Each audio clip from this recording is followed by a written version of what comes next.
नमस्कार। Teachers academy online coaching institute से मैं हूं अम्बरीश शुक्ल। मित्रों, यूजीसी नेट की परीक्षा अब अपनी नियत तिथि पर नहीं होने वाली है। संभवतः यह परीक्षा टलकर अगस्त से सितंबर महीने में जा सकती है, या हो सकता है कि सेशन भी समाप्त कर दिया जाए। लेकिन अब इन सब के बीच हमको तैयारी करते रहना है, लॉकडाउन का फ़ायदा उठाना है और घर पे ही रहना है, और इस बीच में अपने पढ़ाई को बंद नहीं रखना है। इस सेशन में हम प्रतिदिन 30 प्रश्नों को महत्वपूर्ण ढंग से पढ़ाएंगे, उनकी व्याख्यात्मक हल आपके सामने प्रस्तुत करेंगे।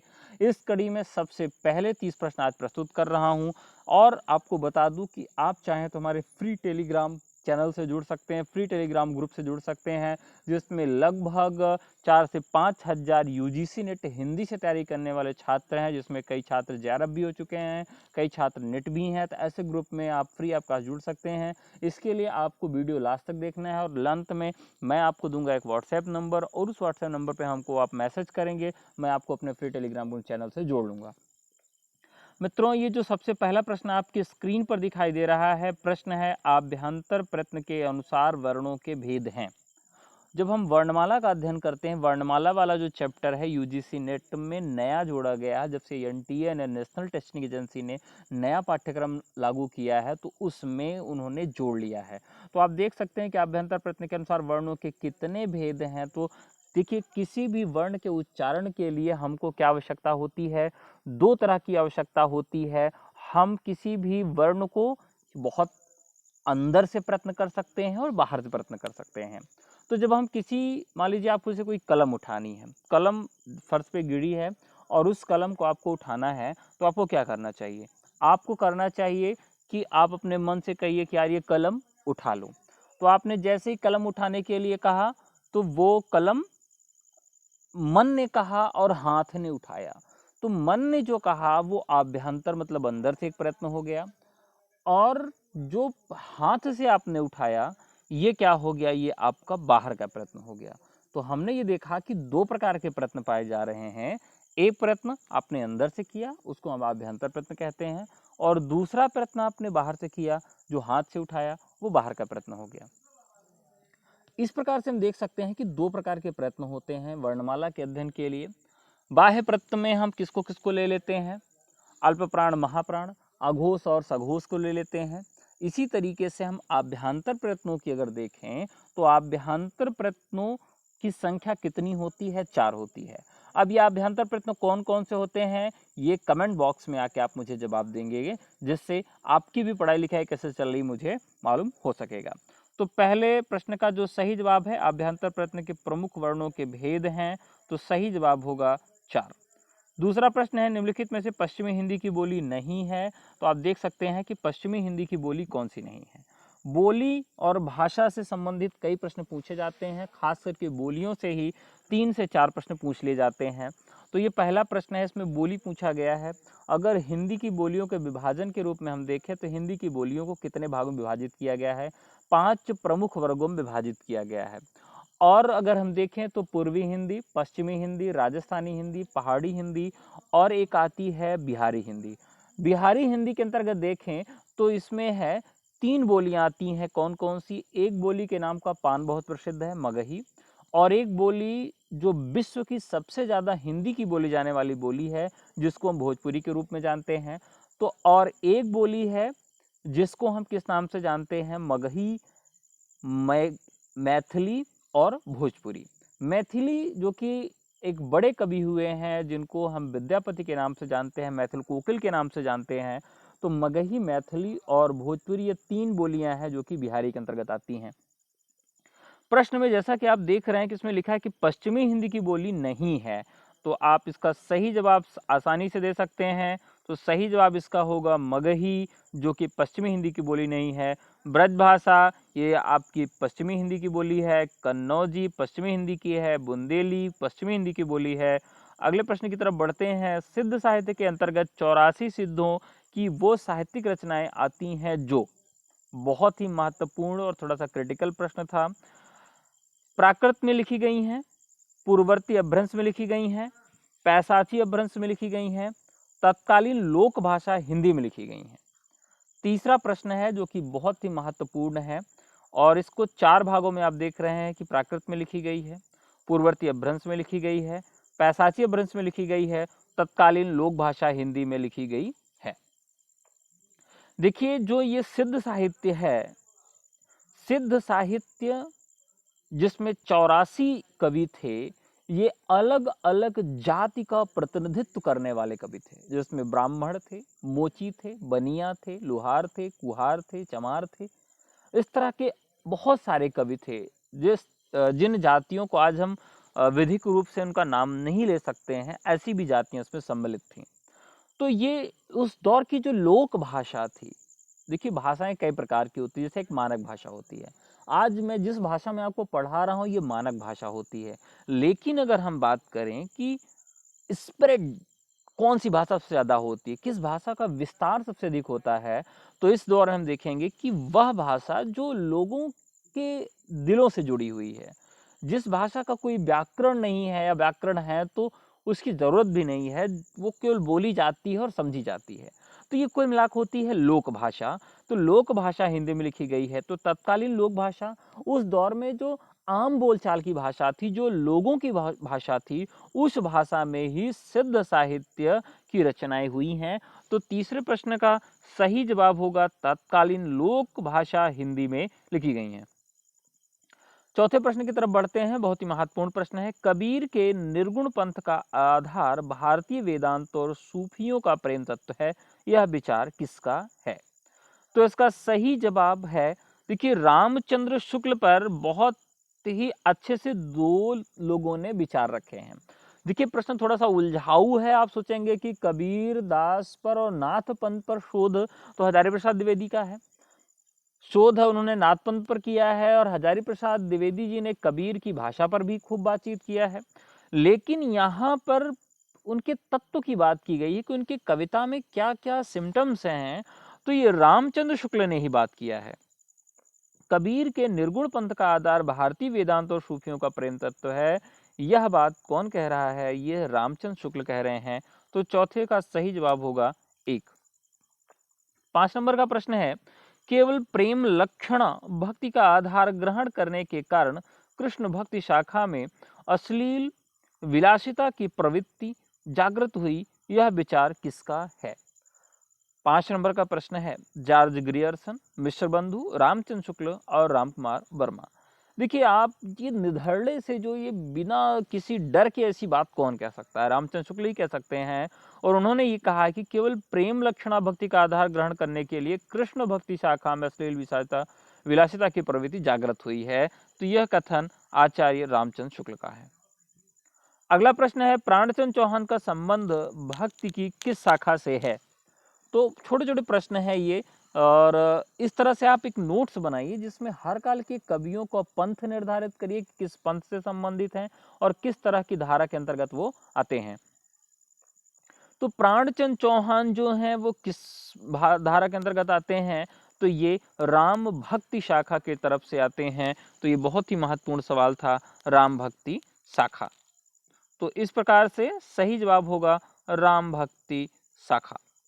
नेक्स्ट प्रश्न की ओर बढ़ते हैं, भंवर गीत किसकी रचना है? मोस्ट इंपॉर्टेंट क्वेश्चन है। देखिए ये भंवर गीत, भ्रमर गीत, मिलते जुलते कई गीत हैं, जो कि भ्रमर गीत का मतलब आप समझ रहे हैं। ये उद्धव जी जब गोपियों को समझाने के लिए आए थे, तो उनसे एक भ्रमर का जो संवाद हुआ उसको भ्रमर गीत के नाम से जाना जाता है। तो भ्रमर गीत किसकी रचना है? तो ये रचना है नंददास की। भंवर गीत है, तो भंवर गीत में कैसे याद रखेंगे? देखिए आप देखिए कि श्री कृष्ण भगवान को जब लेकर नंददास जी जा रहे थे तो भंवर में फंस गए थे, जल की भंवर में। तो इस तरह याद कर सकते हैं, जब भंवर गीत की बातचीत आएगी तो नंददास होंगे, और भ्रमर आएगा तो सूरदास होंगे। तो यहाँ भंवर गीत किसकी रचना है? नंददास की रचना है। 7 नंबर प्रश्न। 8वें नंबर प्रश्न की तरफ बढ़ेंगे, राजनीतिक रूप से रीतिकाल मुगलों के शासन के वैभव के किस तरह के युग का है? तो आप देख सकते हैं कि जो रीतिकाल है, छोटे छोटे राजा या जो मुगल थे, ये इनके जीवन जो थे वो कुल मिलाकर आप देख सकते हैं कि विलासिता से परिपूर्ण थे। नायिकाओं के नक्सिक वर्णन में ओतप्रोत कविताएं लिखी जाती थीं, दरबारी काव्य की प्रमुखता हो गई थी। तो ऐसे रूप में हम देख सकते हैं कि जो इसका सही जवाब होगा क्या, चरमोत्कर्ष के बाद उत्तरोत्तर ह्रास और पतन का युग है। तो जो मुगलों का वैभव था वो अंतिम तक पहुंच गया था, मतलब भैया जितना वो विलास कर सकते हैं, जितना वो अत्याचार कर सकते हैं, वो सब खत्म हो चुका है और उसके अंत का युग है। तो सही जवाब होगा 8वें का, चरमोत्कर्ष के बाद ह्रास और पतन का युग है।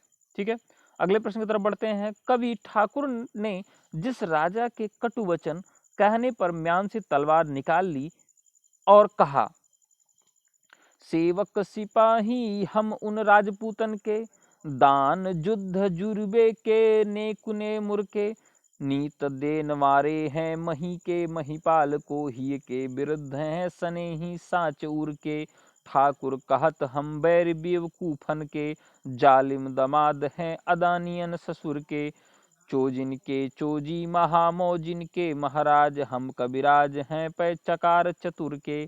बहुत ही महत्वपूर्ण पंक्ति है ये, बहुत चर्चित पंक्ति है, कई बार परीक्षाओं में पूछा गया है।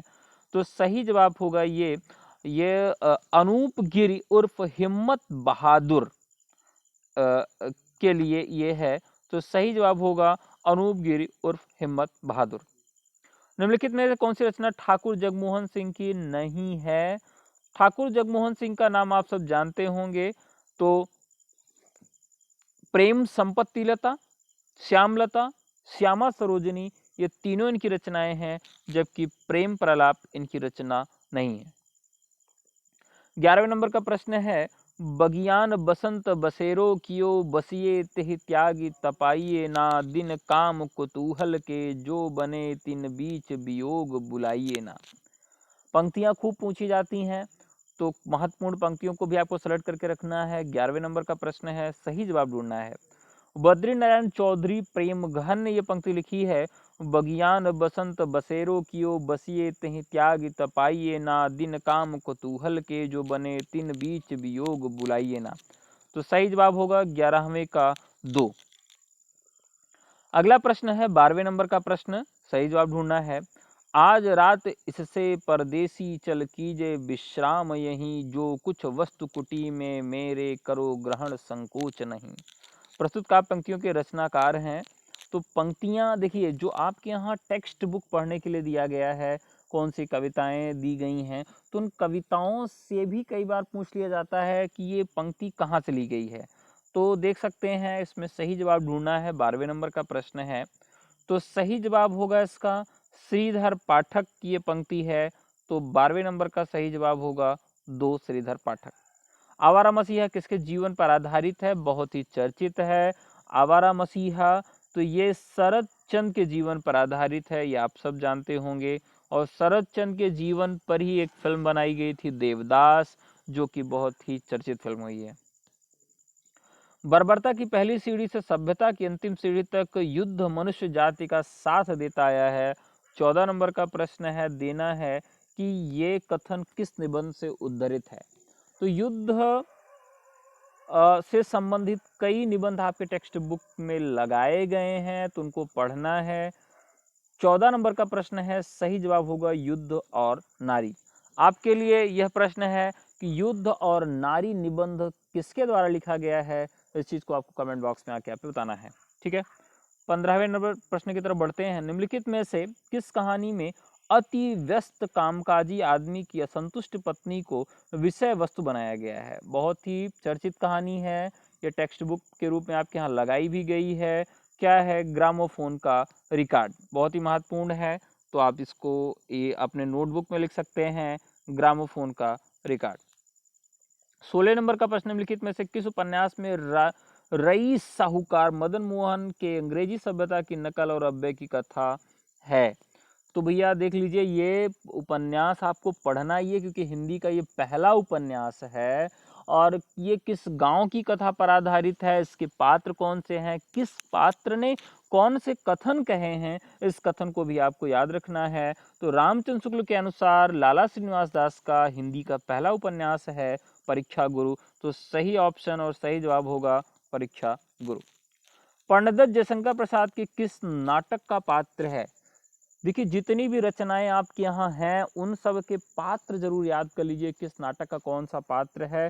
खास करके जयशंकर प्रसाद के जो नाटक हैं उनके पात्रों को भी याद कर लीजिए और उनके कथन को भी याद कर लीजिए, बहुत महत्वपूर्ण है।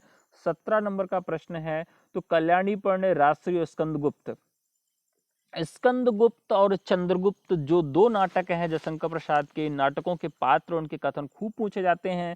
तो यहाँ पर सही जवाब होगा स्कंदगुप्त पंडित जयशंकर प्रसाद के किस नाटक का पात्र है, तो इसका सही जवाब होगा स्कंदगुप्त। आगे बढ़ते हैं, हिंदी साहित्य 20वीं शताब्दी आलोचना ग्रंथ के लेखक हैं। ये प्रश्न यूजीसी नेट में हमको लगता है कि कम से कम 10 से 15 बार पूछा जा चुका होगा। बहुत ही आसान सा सवाल है। 18वें नंबर का सही जवाब होगा नंद दुलारे वाजपेयी। देखिए नंद दुलारे वाजपेयी जो है ये रामचंद्र शुक्ल की आलोचनाओं पर प्रति आलोचना करने के लिए जाने जाते हैं। बहुत सारे उनके प्रश्नों के जवाब और बहुत सारे उनकी आलोचनाओं को खंडित करने के लिए भी नंद दुलारे वाजपेयी जी आते हैं। इनकी आलोचना को प्रभाववादी आलोचना के रूप में भी, सौष्ठववादी आलोचना के रूप में भी जाना जाता है।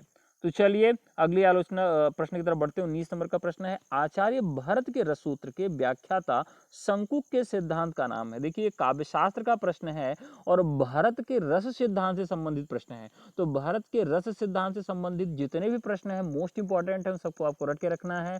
भारत के रस सिद्धांत के जितने भी व्याख्याकार हुए हैं और उन्होंने कौन कौन सा सिद्धांत प्रतिपादित किया है, ये आपके लिए बहुत ही महत्वपूर्ण है। तो सही जवाब ढूंढना है। तो ये भारत के रससूत्र में शंकुक, तो शंकुक ने क्या किया है, अनुमितिवाद का सिद्धांत दिया है।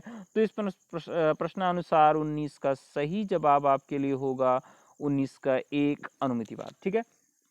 भोगवाद जो दिया है यह सिद्धांत नायक का है, अभिव्यक्तिवाद अभिनवगुप्त का है, आरोपवाद सिद्धांत किसका है ये आपके लिए छोड़ता हूं, आप कमेंट बॉक्स में आकर मुझे लिखेंगे। निम्नलिखित में से कौन सी पुस्तक I.A. रिचर्ड्स द्वारा लिखित नहीं है? बहुत ही महत्वपूर्ण है। देखिए पाश्चात्य काव्य शास्त्र आपके यहाँ बहुत ही महत्वपूर्ण काव्य खंड के रूप में रखा गया है। पाश्चात्य काव्य शास्त्र में आपके यहाँ कुछ सिद्धांत पूछे जाते हैं और कुछ पुस्तकें पूछी जाती हैं। तो 20वें नंबर का प्रश्न इसी पर आधारित है। तो निम्नलिखित में से कौन सी पुस्तक I.A. रिचर्ड्स द्वारा लिखित नहीं है? नहीं देख रहा है तो बहुत ही कठिन हो जाता है प्रश्न। चलिए देखते हैं। प्रिंसिपल ऑफ लिटरेरी क्रिटिसिज्म, ये पुस्तक I.A. रिचर्ड्स की है।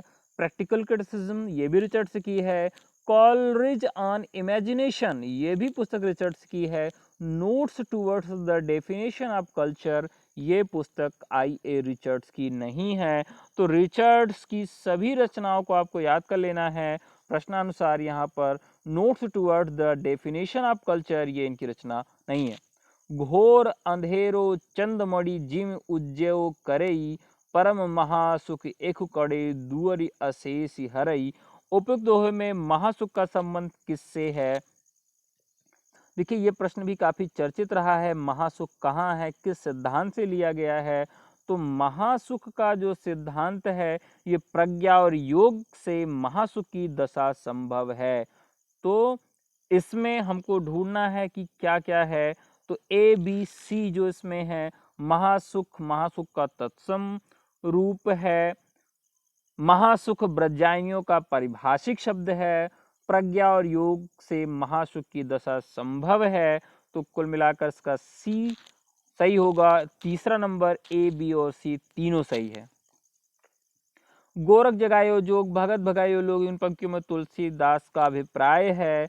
ये प्रश्न बहुत बार पूछा जा चुका है और लोग कंफ्यूज होकर कई बार इसको बता देते कि गोरखनाथ का कथन है जबकि तुलसीदास का कथन है।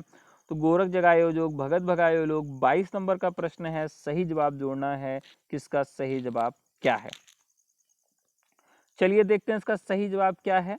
नाथ पंथ का हठ योग मार्ग हृदय पक्ष शून्य है, ये एकदम सही है। जनता हठ योग को पसंद करती थी, जनता हठ योग को पसंद करती थी, ये गलत है। योगियों की रहस्य भरी वानियों से जनता की भक्ति भावना दब गई थी, ये सही है कि योगियों की जो रहस्यवादी वानियाँ थी उससे जनता की जो भक्ति भावना थी, इतना ज़्यादा रहस्यवाद, इतना ज़्यादा जो जादू टोना टोटका ये सब प्रसारित कर दिया गया था, इससे जो रहस्य की वानियाँ थी, जो भक्ति भावना थी आम लोगों की, वो दब गई थी, जनता भक्ति मार्ग से विमुख हो गई थी, ये भी गलत है। तो कुल मिला के 2 सही है, ए और सी। तो इस अनुसार 22 का जो सही जवाब होगा वो 4 होगा, ए और सी। 23 नंबर का प्रश्न है, ना नगरी काया विधि कीन्हा लेई खोजा पावा ते चीन्हा पै सुठ अगम पंथ बड़ बाका तस मार्ग जस सुई क नाका। बांक चढ़ाव 7 खंड ऊंचा चारि बसेरे जाई पहुंचा। शुक्ल जी के अनुसार उक्त पंक्तियों में प्रमुख चारि बसेरे से अभिप्राय है। देखिए, जब आप पढ़ेंगे उनकी आलोचना तब आपको स्पष्ट होगा कि इस किस रूप में उन्होंने कहा है। तो सही जवाब किस रूप में हमको ढूंढना है, चारम धर्मशालाएं, तो ये गलत है। शरीयत, तरीकत, मारिफत और हकीकत नामक 4 सोपान, ये तो आप जानते हैं सूफीज्म की देन है और रामचंद्र शुक्ल ने सूफीज्म के विषय में नहीं कहा है। धर्म अर्थ काम मोक्ष नामक 4 पुरुषार्थ, पुरुषार्थों की बात भी नहीं की गई है। प्रत्याहार, धारणा, ध्यान और समाधि नामक योग के अंग हैं, तो योग पर बातचीत किया था रामचंद्र शुक्ल ने। तो सही जवाब होगा बी। तो देख लेते हैं, इसके ऑप्शन भी हैं। तो 23 नंबर का प्रश्न है, सही जवाब देखना है तो इसमें बी आपका एक सही है और एक सी सही है, क्योंकि दोनों उसी तरह की बातें हैं। जहां सूफीज्म में हम इसको शरीयत, तरीकत, मारिफत और हकीकत नाम 4 सोपानों के नाम जानते हैं। जैसे कोई अल्लाह या ईश्वर को, ऐसा माना जाता है इस्लाम में कि कोई अल्लाह से मिलना चाहता है, उस तक पहुंचना चाहता है, तो उसको 4 सोपान पार करने होंगे। पहले शरीयत है, फिर तरीकत है, मारिफत है और लास्ट में हकीकत में बदल जाता है। मतलब इश्क मिजाजी से इश्क हकीकी तक का जो दौर है वो शरीयत, तरीकत, मारिफत और हकीकत नामक 4 सोपानों में विभक्त है। तो इस प्रकार प्रत्याहार, धारणा, ध्यान और समाधि नामक योग के 4 अंग हैं। तो इस प्रकार से हम देख सकते हैं कि बी और सी इसके सही ऑप्शन हैं। तो कुल मिलाकर इसका सही जवाब होगा 2। 24 नंबर का प्रश्न है, जाके कुटुंब सह ढोर ढोवत फिरहि अजुहू बनारस ही असपासा आचर सहित विप्र करही दंडउती तिन तने रविदास दासानुदासा। इनका पंक्तियों में किन भावों की विव्यंजना हुई है। 24 नंबर का प्रश्न है। तो देखिए, आप देख सकते हैं कि जाके कुटुंब सब ढोर ढोवत, ऐसा लग रहा है कि किसी एक वर्ग की बात की गई है, किसी एक वर्ग की बात की गई है कि उनके पूरे परिवार ढोर ढो रहे हैं। आप जानते हैं कि पहले जो व्यवस्था थी समाज के विभाजन की, वो वर्ग पर आधारित थी। तो यहाँ पर वर्ग से संबंधित एक शब्द आता है वर्ण व्यवस्था। तो वर्ण व्यवस्था के लिए बातचीत की गई है, जहाँ पर 4 वर्णों की बात की गई है। तो यहाँ वर्ण व्यवस्था पर यह बात है। ठीक है, रविदास सबसे ज्यादा प्रताड़ित थे, दुखी थे और उनका जो प्रहार है वो वर्ण व्यवस्था पर है। तो यहाँ पर सही जवाब होगा वर्ण व्यवस्था बी। लेकिन अब यहाँ ऑप्शंस देखते हैं कि और कौन कौन से ऑप्शंस हैं। 24 नंबर का जो सही जवाब होगा वो क्या होगा। तो वर्ण व्यवस्था तो इसमें सही है ही है। जो ए है लोक व्यवहार, लोगों का व्यवहार भी बदल जाता है कि ये शूद्र है, ये इस तरह का काम करेगा, ये नाई है, ये इस तरह का काम करेगा। अर्थात लोक व्यवहार को भी हम नजरअंदाज नहीं कर सकते हैं। तो ए भी सही है। विनय, विनय की भी बात की गई है कि नहीं, हाँ की गई है। तो कुल मिलाकर लोक व्यवहार, वर्ण व्यवस्था और विनय की बात की गई है। तो 24 नंबर का सही जवाब होगा 2। अगले प्रश्न की तरफ बढ़ते हैं। 25 नंबर का प्रश्न है, झूठो है झूठो सदा जुग संत कहंत जे अंतुलहा है ताको सह सठ संकट कोटिक काढ़त दंत करंत हाहा है। जनपनी को गुमान बड़ो तुलसी के विचार गंवार महा है जानकी जीवन जानन जान्यो जो जान कहावत जान्यो कहाँ है। तीसरी पंक्ति में तुलसीदास कहना चाहते हैं कि आप देख सकते हैं कि तुलसीदास का जो उत्तर कांड है, उत्तर रामचरित है, उसको आपके यहाँ सिलेबस में रखा गया है और आपको पढ़ना है, तो ध्यान से उसको पढ़िए और उसके प्रश्नों का जवाब दीजिए। देखिए यहाँ पर उन्हें अपने ज्ञानीपन का बहुत अभिमान है। किस पंक्ति में ध्यान देना है? तीसरी पंक्ति में। ज्ञानपनी को गुमान बड़ो, तो यहाँ सीधे सीधे दिख रहा है ज्ञानपनी के गुमान बड़ो, मतलब हाँ है, गुमान है, ये सही है। वे स्वयं महागंवार हैं, तुलसी के विचार गंवार महा हैं, मतलब गंवार भी कह रहे हैं और ज्ञानी भी कह रहे हैं, तो सही जवाब होगा 2 अर्थात ए और बी। निम्नलिखित पंक्तियों के आशय हैं, उर्मे माखन चोर गड़े, अब कैसहु निकसत नाही, ऊधो तिरछे हवे जो अड़े। 26 नंबर का प्रश्न है, सही जवाब ढूंढना है। ठीक है, देखते हैं। गोपी के दिल में कृष्ण बस गए हैं, उर में माखन चोर गड़े, उर माने हृदय, माखन चोर माने कृष्ण, गड़े मतलब घुस गए हैं, घुस गए हैं। सही है ए। ठीक है, अगले तरफ बढ़ते हैं। अगला क्या कह रहा है कि वह उन्हें दिल से निकालना चाहती लेकिन निकल ही नहीं रहे हैं। अब कैसे हो निकसत नाही, ऊधो तिरछे हवे जो अड़े। भैया यहाँ पर वो निकालना नहीं चाह रही हैं, किसी प्रकार वो निकल नहीं रहे हैं, ऐसी अभिव्यंजना तो है, लेकिन वो स्वयं से निकालना नहीं चाहती हैं, तो मतलब हम बी को इस श्रेणी में नहीं रखेंगे। वह उन्हें दिल में बसाए रखना चाहती है, तिरछे हवे जो अड़े। हाँ सही बात है, अब जिससे आप प्रेम करते हैं तो उसको अपने हृदय से आप निकालना नहीं चाहेंगे, आप चाहेंगे कि वो आपके हृदय में बसा रहे, तो सही ऑप्शन है, वह उन्हें दिल में बसाए रखना चाहती है। डी है, कृष्ण को दिल से निकालना गोपी के लिए असंभव है, तो ये सही बात है।